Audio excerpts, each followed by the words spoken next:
একটা দেশ যেখানে অপরাধ প্রায় নেই, রাস্তা ঝকঝকে পরিষ্কার, এয়ারপোর্ট পৃথিবীর সেরা, আর মাথাপিছু আয় $70,000 বেশি।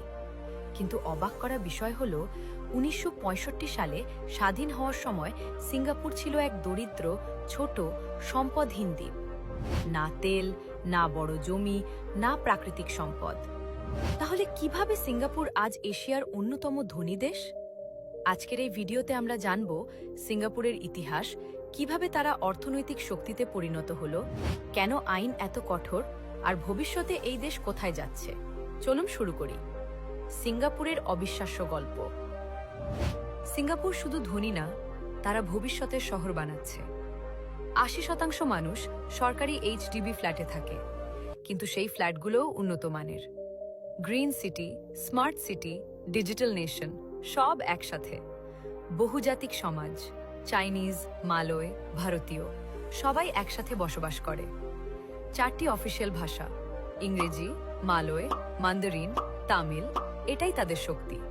বৈচিত্র্যের মধ্যে ঐক্য।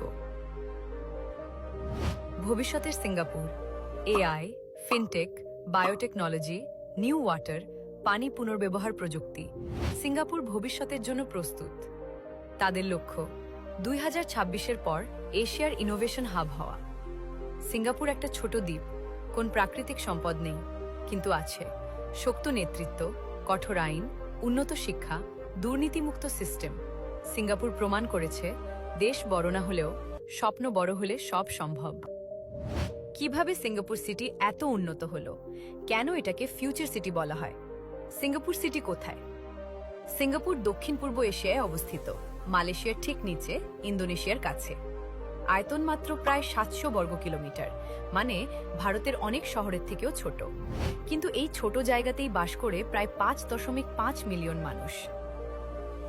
কেন এত বিখ্যাত? চাঙ্গি এয়ারপোর্ট, বিশ্বের অন্যতম সেরা বিমানবন্দর। ভেতরে জলপ্রপাত, বাগান, শপিং মল সব আছে। সিঙ্গাপুরের হৃদয়ে ঝলমলে আলো আর আধুনিক স্থাপত্যের মাঝে দাঁড়িয়ে আছে এই ভবিষ্যতের মতো দেখতে স্থাপনাটি। কিন্তু মারিনা বে স্যান্ড শুধু একটি হোটেল নয়, এটি একটি স্বপ্ন, একটি প্রতীক এবং একটি গল্প। 2010 সালে যখন এই বিশাল কাঠামোটি প্রথমবারের মতো বিশ্বের সামনে আসে, তখন সবাই অবাক হয়ে গিয়েছিল। 3টি বিশাল টাওয়ার আর তাদের উপরে একটি জাহাজের মতো কাঠামো, যাকে বলা হয় স্কাই পার্ক। রাত নামার সাথে সাথে মারিনা বে স্যান্ডস যেন আরও জীবন্ত হয়ে ওঠে। হাজার হাজার আলো জ্বলে ওঠে, আর পুরো ভবনটি পরিণত হয় এক ঝলমলে স্বপ্নে। এখানে প্রতিদিন হাজার হাজার মানুষ আসে, কেউ স্বপ্ন দেখতে, কেউ সেই স্বপ্নকে ছুতে। কারণ এটা শুধু একটি বিল্ডিং নয়, এটা মানুষের কল্পনা আর বাস্তবতার মিলন। গার্ডেন্স বাই দ্য বে। গার্ডেন্স বাই দ্য বে একটি বিশাল নেচার পার্ক, যার আয়তন প্রায় 101 হেক্টর। এটি 2012 সালে পাবলিকের জন্য খুলে দেওয়া হয়। এই গার্ডেন তৈরি করার মূল উদ্দেশ্য ছিল শহরের মধ্যে প্রকৃতির সৌন্দর্য আনা। এখানকার সবচেয়ে বিখ্যাত আকর্ষণ হল সুপার ট্রি গ্রোভ। এগুলো বিশাল গাছের মতো স্ট্রাকচার, যার উচ্চতা 25 থেকে 50 মিটার পর্যন্ত। রাতে এই গাছগুলোতে লাইট শো হয়, যা দেখতে একেবারে ম্যাজিক্যাল মনে হয়। অর্থনৈতিক শক্তি। সিঙ্গাপুর সিটি এশিয়ার অন্যতম ফিনান্সিয়াল হাব। হাজার হাজার বহুজাতিক কোম্পানির অফিস এখানে। সিঙ্গাপুর বিশ্বের ব্যস্ততম সমুদ্রপথের মাঝে অবস্থিত। তারা এটাকে কাজে লাগায়। আজ সিঙ্গাপুরের বন্দর পৃথিবীর অন্যতম ব্যস্ততম। বিদেশি বিনিয়োগ আকর্ষণ। লি কুয়ান ইউ বিদেশি কোম্পানিকে আমন্ত্রণ জানান। কম কর, দুর্নীতিমুক্ত প্রশাসন, দক্ষ শ্রমশক্তি। ফলে মাইক্রোসফট, গুগল, ফেসবুক, অ্যাপল সবার অফিস সিঙ্গাপুরে। শিক্ষা ব্যবস্থায় বিপ্লব। সিঙ্গাপুর শিক্ষা ব্যবস্থায় প্রচুর বিনিয়োগ করে।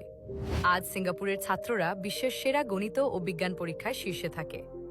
দুর্নীতির বিরুদ্ধে জিরো টলারেন্স। সিঙ্গাপুরে দুর্নীতি করলে কঠিন শাস্তি।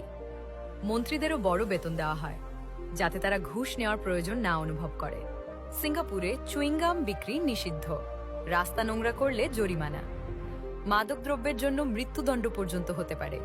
কেউ কেউ বলে, এটা কি অতিরিক্ত কঠোর? কিন্তু সরকার বলছে এই শৃঙ্খলাই তাদের উন্নতির মূল চাবিকাঠি। ছোট দেশ হলেও প্রযুক্তি, অর্থনীতি আর লাইফস্টাইলে সিঙ্গাপুর অনেক বড় শক্তি। তাহলে কেমন লাগলো সিঙ্গাপুরের এই অবিশ্বাস্য গল্প?